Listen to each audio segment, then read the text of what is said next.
Together, growing in faith, changing communities. Johannes chapter 6 from verse 37 to 14.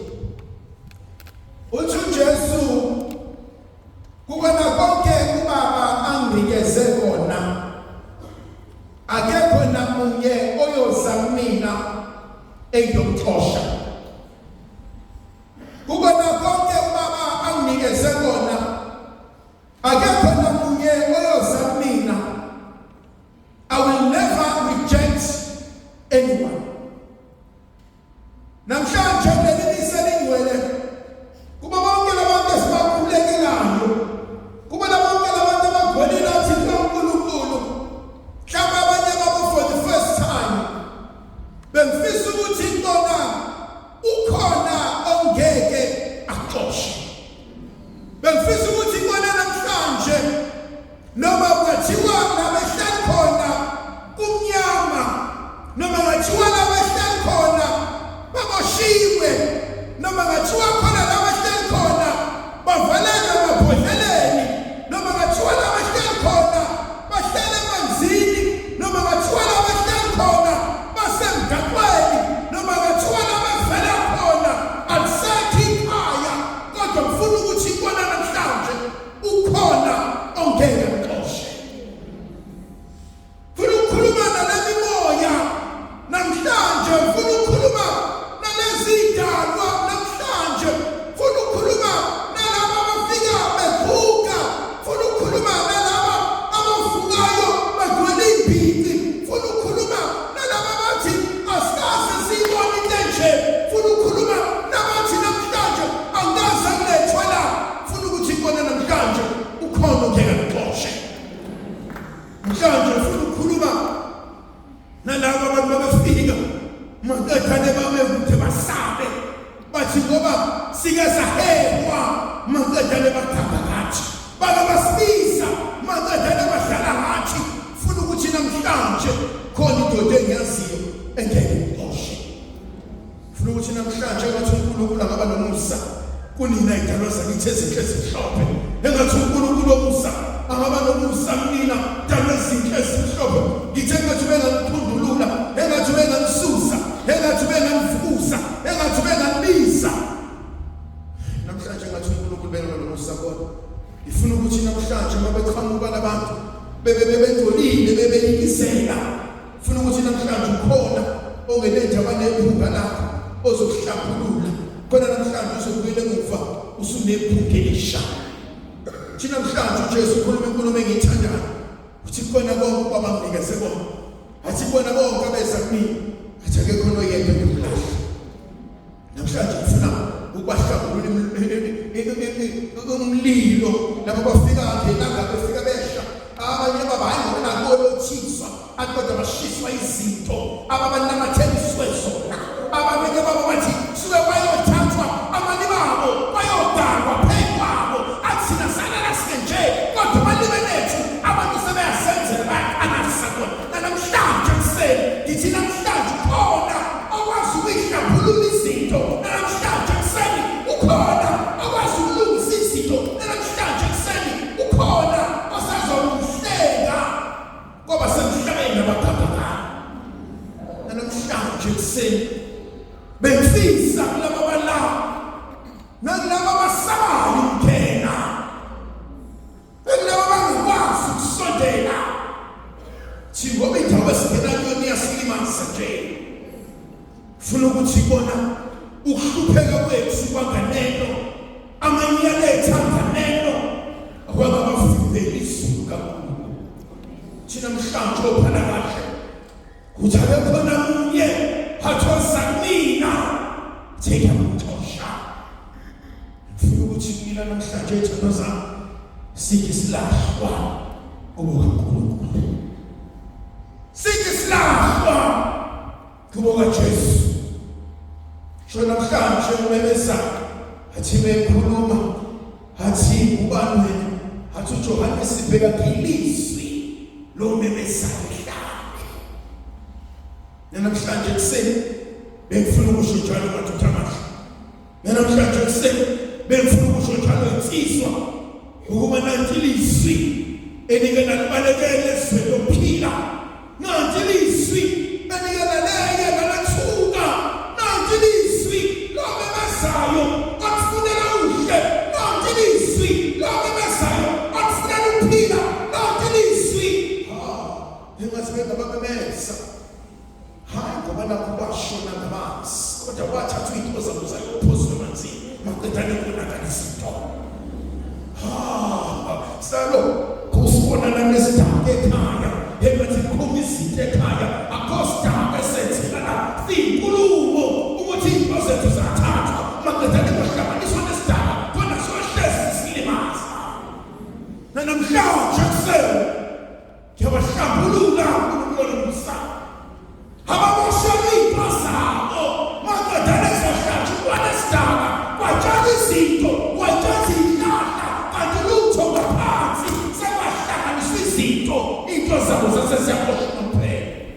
Namhlanje kuseni thina izwi lomemezayo athi mina bheka ukufa nokuvuka, athi ubhala kahle, athi akusoxosha muntu, athi akusolahlala muntu. Namhlanje bodwele, namhlanje boweqiniso, athi kuyabakhulula ngoba ngiyalazi izwi lakho linamandla. Ngiyamthanda uNjengomari ethi kubona bonke abalethwe kumina, athi mina ngiyekile ukuxosha, kodwa bengicela ukuthi namhlanje uNjengomari nabayibalekelayo akabadonse, nabangasasondeli akabalethe. Uthi uJobe namhlanje, how I so wish these words were written down. Athi ngiyafisa ukuba le nkulumo ibhalwe phansi, athi ngiyafisa ukuba le nkulumo ibingakoshwa engathi bethi uJobe bengifisa kubizwa ibandla bese kuhleliswa phansi, bese ngithi ngiyamazi umhlengi wami khona, athi ngiyamazi umhlengi wami uyaphila. Namhlanje kuseni besikhulekele idaba zakithi efikayo, sithi namhlanje kuseni madoda amahle, nina enafa bimlomo, nina enafa bimlomo nangakwazi ukukhuluma, nangakwazi ukusondela noma kuthiwa niyasondela phakathi kwesimo semakhaya kodwa nisakwazi ukuxhumana nabantwana benu ngenxa yezimo nokwenzeka kwezinto. Namhlanje bengicela uNkulunkulu anivule imilomo, namhlanje bengicela uNkulunkulu anivule amehlo, namhlanje bengicela uNkulunkulu anikhombise imizi yenu. Awukwazi ukudukela umuzi wakho, awukwazi ukudukela abantwana bakho, awukwazi ukufa maqedane bese kubonakala zonke izinto ekhaya. Namhlanje kusele ngicela omdala wensuku, namhlanje kusele ngicela omisayo ngakithi athi phela athi uyakothalweni maqedane sihlangabezile bona. Babize bona, babize moya weqiniso, babize bona maqedane ukusizwa. Abanye babo bayafika kanti sebalahliswa ngezinto, wena ubabona abantu belahliswe lumkhonto, bese ngiyabuza wenze njani? Nahlala ngabo bephila, ngifuna ukuhlala ngabo sebafa, kanti wenze njani? Biza amadoda sendulo, hangemele amadoda sendulo, Mikhaela bakonele waJosefa waShu akamsondele athi namhlanje uThixo athakatha ngiyakulahla, athakatha ngiyakuxosha, athakatha bazontuka. Babuyise uNkulunkulu nomusa. Mhlawumbe kuseni siyababuyisa emakhumbi namanhla. Namhlanje kuseni uNkulunkulu nomusa uthe wena unawuxoshwa nomuntu, uthe akekho uyakuxosha, kodwa uthe bonke uyababiza bese endaweni lakho. Laba babizwe endaweni eyonke asebenzisebenzele imizi beshiya umndeni wonke bayosebenzela abantu bekhontrolwa abantu onhloso zabo zimbi. Namhlanje kuseni ngiyabaqaphela, namhlanje kuseni ngiyababusela, namhlanje kuseni ngithi intando kaNkulunkulu ayiphelelise ukuthi awusoze waxosha muntu. Babuyise uNkulunkulu nomusa.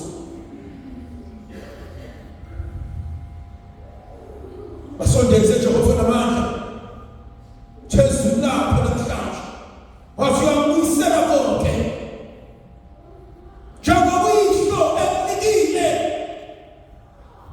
funa ukubuza Nkosi uJesu uma labantu bathethela bebejini uzofika uthini ihlo uzothi mashiki uzovumelana umasala endleleni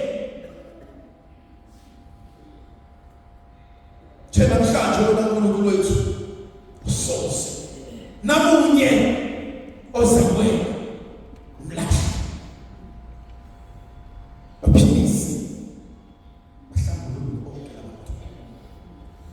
bonke laba bala nabasasemnyama nabangatshelwanga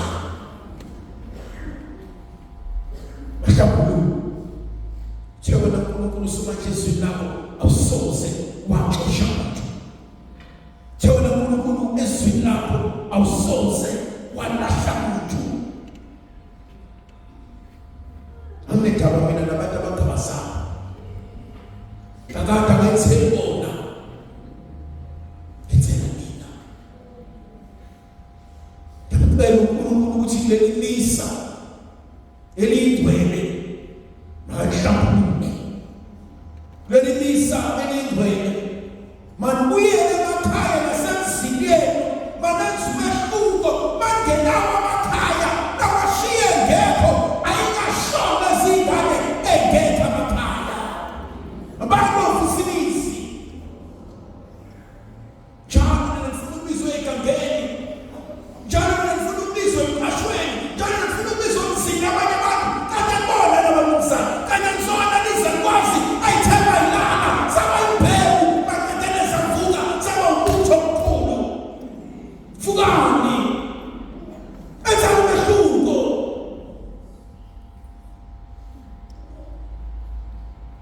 ningabe inhlekisi abantwana bena babahlala abantu nikhona usisa uNkulunkulu somanje lemphefumulo nalabantu hlala nabo basiza bavikele wena uyise nendodana nomoya ocwebileyo